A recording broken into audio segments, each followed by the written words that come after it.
其實你知唔知你唔適合拔火罐？大家對拔火罐嘅普遍印象係去濕去寒治百病，或者見到成背紅印就覺得好勁。其實未必係啱自己體質嘅。拔火罐嘅方式大致有幾多種呢？一般有傳統火罐、抽氣罐同埋酒罐。每一種力度咧，溫度都係唔同嘅，唔係話邊一隻係最勁就揀邊隻，而係要睇你嘅體質同病情。拔火罐有咩忌諱或者注意事項呢？首先，皮膚有破損嘅係唔適合嘅。咁啊，另一方面，孕婦係唔適合嘅，小朋友都係唔適合嘅。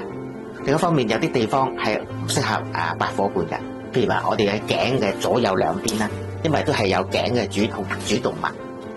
一方面咧會容易引起血栓，另一方面一下唔小心都會引起佢主動脈嘅破裂，引起輕微中風。一般拔熱火罐咧，我哋都建議佢係入多啲水，或者唔好即刻沖涼，係要等4個鐘頭以上先至沖涼濕水。如果要拔火罐，要揾專業嘅人士，因為佢會根據你嘅體質嚟調節溫度同方式。關注我，健康知多啲。